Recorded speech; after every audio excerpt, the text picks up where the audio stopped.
ဒီနေ့မှာတော့လေ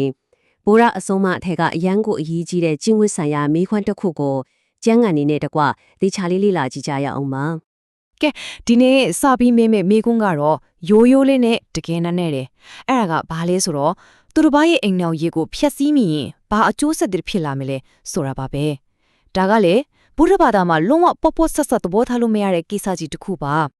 အဲ့တော့ဒီအကြောင်းကိုမပြောခင်မှာအဓိကတော့ချက်ခဲ့တဲ့စကလုံးတစ်ခုကိုအရင်ကြည့်အောင်အဲ့ဒါကတော့ကာမေတုမိစ္ဆာစာရပါပဲဆိုလိုရင်းကတော့လေသူတစ်ပါးပိုင်ဆိုင်တဲ့အိမ်ထောင်ဖက်တာမဟုတ်မိဘအုပ်ထိန်းသူတွေဆောင်းရှောက်မှုအောင်မှရှိနေတဲ့သူကိုဖောက်ပြန်ကျူးလွန်တာကိုပြောတာပါဒါကရိုးရိုးစီကန်းချက်တစ်ခုတင်မဟုတ်ဘူးနော်တတိတရားနဲ့နေထိုင်ခြင်းရဲ့အခြေခံအုံးမြစ်ကြီးတစ်ခုလည်းဖြစ်ပါတယ်ကဲဟုတ်ပြီဒီလိုများကျူးလို့မိပြီဆိုရင်ကောဘယ်လိုတန်ဖိုးတွေပြန်ပေးဆက်ရမလဲဟုတ်ပြီပထမဆုံးအနေနဲ့ပေါ့နော်ဒီဘဝလက်ရှိဘဝမှာချက်ချင်းလက်ငင်းကြုံရနိုင်တဲ့ကျိုးဆက်တွေကိုအရင်ဆုံးတစ်ချက်ကြည့်လိုက်ရအောင်ဒီအပြည့်ရဲ့အကျိုးဆက်တွေကလေအပိုင်းနှစ်ပိုင်းရှိတယ်ပထမတစ်ခုကမျက်မှောက်ဘဝအခုချက်ချင်းနေနေတဲ့ဘဝမှာတန်ပြီးခံစားရမယ်လူမှုရေးဒုက္ခတွေနောက်တစ်ခုကကြတော့တန်တရားတစ်လျှောက်လုံးကိုနောက်ကိုအရေးလို့လိုက်ပြီးဝิญဉ်ကိုလေးလံစေမဲ့ကံကြွေးတွေပေါ့ပြောရရင်တစ်ခုကလူမှုဘဝကိုထိခိုက်တယ်နောက်တစ်ခုကကိုယ့်ရဲ့ကံကြမ္မာခရီးရှည်ကြီးကိုထိခိုက်စေတာပဲကဲပထမလုံးကြုံရမယ့်ဒုက္ခကတော့ရများတာပါပဲတေချာတာပေါ့ဒီလိုလိုရမျိုးကနင်နာသွားတဲ့သူရဲ့မိသားစုတို့မိတ်ဆွေပေါင်းအတင်းဒီစီကနေဖြင်းထန်နေမုန်းတီးမှုကိုမလွယ်မထွေဖိတ်ခေါ်လိုက်တာပဲလေကိုဘဝပပတ်လက်မှာရန်သူတွေချီးပဲဝိုင်းနေတယ်လို့ခံစားလိုက်ရမှာပါနောက်ဆက်တွဲဖြစ်လာမှာကတော့ဂုံတိတ်ခကြားစင်းတာပဲမှန်ပဲလေဒီလိုလုံးရက်ကြောင့်လူတွေရဲ့အထင်သေးရာကဲ့ရဲ့ရှုတ်ချတာတွေကိုခံရတော့တာပေါ့အဲ့ဒီခါမှာကိုတံပိုးထားတဲ့စိတ်အဲ့ဒီစိတ်ပါပျောက်ဆုံးသွားတတ်တယ်ဒါကလူတယောက်အတွက်တကယ်ကိုအကြီးမားဆုံးဆုံးရှုံးမှုတစ်ခုပါပဲအပြင်းမှာရန်သူတွေလည်းများဂုံတိတ်ခလည်းကြအဲ့ဒီတော့ဘာဆက်ဖြစ်မလဲဟုတ်ပါတယ်အတွင်းစိတ်ရဲ့ငင်းချမှုကလုံးဝကိုပျောက်ဆုံးသွားကြတာပဲနေတိုင်းလို့ကြောက်နေရတယ်စိုးရိမ်နေရတယ်လွန်ကြုံမှုမရှိဘူးလို့ခံစားနေရတယ်ဒီခံစားချက်တွေကကျူလွန်ခဲ့တဲ့သူရဲ့စိတ်ကိုအမြဲတမ်းညှဉ်းပန်းနှိပ်စက်နေတဲ့ကိုယ်တိုင်ဖန်တီးလိုက်တဲ့ငရဲလိုပါပဲညီမောက်ဘဝမှာနောက်ဆုံးကြုံရနိုင်တာကတော့ဒီအကုသိုလ်ကံကလပ်လာပါတွေကိုပိုက်ဆို့တယ်လို့ယုံကြည်ကြတယ်ဒါကလည်းရွတ်ကြည့်ရှိပါရဲ့စဉ်းစားကြည့်လေစိတ်ထဲမှာလည်းမငြင်းချမ်းမှုပတ်ဝန်းကျင်နဲ့လည်းအဆင်မပြေဘူးဆိုရင်စီးပွားရေးတို့အောင်မြင်မှုလို့ဆိုတာလည်းဘယ်လိုအဆင်ပြေနိုင်တော့မလဲနော်အဲ့ဒါတွေပါတစ်ချေပြေးဆုပ်ယုပ်ပျက်စီးသွားနိုင်တာပေါ့ကဲအခုပြောခဲ့တာတွေကဒီဘဝမှာတင်ခံရမယ့်အကျိုးဆက်တွေနော်အခုဒါတွေထက်ကောင်ပေါ်ပြီးနဲ့တဲ့တန်တရားတစ်လျှောက်လုံးခုနောက်ကိုလိုက်လာမဲ့တန်ကျွေးမိတဲ့အကြောင်းကိုဆက်ပြီးကြည့်လိုက်ကြရအောင်ကျန်းကန်ဒီမှာတော့လေနောင်ဘဝတွေမှာကြုံရမယ့်အကျိုးဆက်တွေကပေါ်တောင်ပြင်းထန်သေးတယ်လို့ဆိုပါတယ်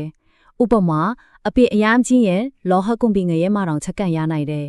ကံကောင်းလို့လူဘဝပြန်ရောက်ခဲ့ရင်တောင်ကိုပြန်ပြီးတစ္ဆာဖောက်မဲ့အိမ်ထောင်ဖက်မျိုးနဲ့ကြုံရတာတို့အကြောင်းရင်းမရှိပဲရန်သူတွေဝိုင်းနေတာတို့ရုပ်ရည်အစစ်မလတာတို့ဒါမှမဟုတ်လူကြားထဲမှာအမြဲမျက်နှာငယ်ရပြီးအဆက်ခွဲခံနေရတဲ့ဘဝမျိုးနဲ့ကြုံရတတ်တယ်လို့ဆိုထားပါတယ်။အိုးဒီလိုဆိုကြိုးတွေချီးပဲကြားနေရတော့စိတ်သက်ကြသွားနိုင်တယ်။ဒါပေမဲ့စိတ်မပြတ်ပါနဲ့။ဗုဒ္ဓအဆုံးမရဲ့အလပစုံအချက်ကဘာလဲဆိုတော့အမားတိုင်းမှာပြင်ဆင်ခွင့်ရှိနေတာပါပဲ။ကဲဒီတော့အဲ့ဒီအကုသိုလ်ကျွေးတွေကိုဘလို့ပြန်ပြီးကုစားလို့ရမလဲဆိုတဲ့မျောလင်းချက်အလင်းရောင်လေးရှိတဲ့အပိုင်းကိုဆက်ပြီးကြည့်ကြရအောင်ကုစားဖို့အတွက်လေရှင်းရှင်းလင်းလင်းအဆင့်၄ဆင့်ရှိပါပဲနံပါတ်1အရေးကြီးဆုံးအဆင့်ကအဲ့ဒီအမားကိုချက်ချင်းဒီနေရာမှာတင်ရက်တန့်ပစ်လိုက်ဖို့ပါပဲဒါကနောက်ထပ်အကုသိုလ်တွေမပွားအောင်တားကြိုးလိုက်တာနဲ့တူတူပဲ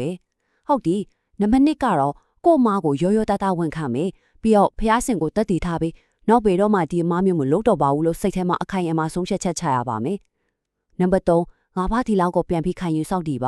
ါအထူးသဖြင့်ကာမေတုမိစ္ဆာစာရကံကိုအသက်နဲ့လဲပြီးစောင့်ရှောက်ပါမယ်လို့အတိအထံပြုရပါမယ်နောက်ဆုံးနံပါတ်4ကတော့ကိုထိုကောင်းမှုတွေဒါရလောက်တာသီလဆောင်တာဘာဝနာပွားများတာတွေကိုကိုတတ်နိုင်တဲ့လောက်အားထဲလုပ်ပြီးတော့လေကိုယ်စိတ်ကိုအထထပြက်လေးဖြူစင်အောင်ကြိုးစားတော့ဖို့ပါပဲဒီအဆုံးမကတကယ်ကိုတတ်မှုရှိပါတယ်ဗုဒ္ဓရဲ့အမြင်မှာလေငါမားသွားပြီဆိုပြီးနောင်တလေးနဲ့ပူလောင်နေလားထက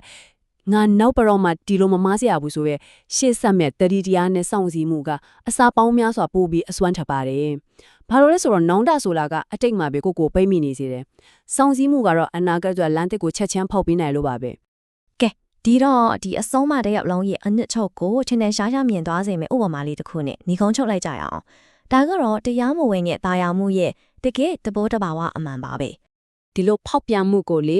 အစိတ်နဲ့လူးထားတဲ့ပြားရည်နဲ့ဥပမာပေးထားပါတယ်စဉ်းစားကြည့်ပါလျှာပေါ်တင်လိုက်တဲ့အချိန်မှာတော့ပြားရည်လို့ခဏလေးတော့ချိုသွားမှာပေါ့ဒါပေမဲ့အဲ့ဒီခဏတာချူမီမှုရဲ့နောက်ကွယ်မှာပါဝင်ပတ်သက်နေတဲ့လူအလုံးရဲ့ဘဝကိုအတွင်းကနေတဖြည်းဖြည်းတိုက်စားပြီးဖြည့်ဆည်းဖြစ်မဲ့ပြင်းထန်တဲ့အစိတ်တွေကပ်ပါလာတယ်ဆိုတာပါပဲ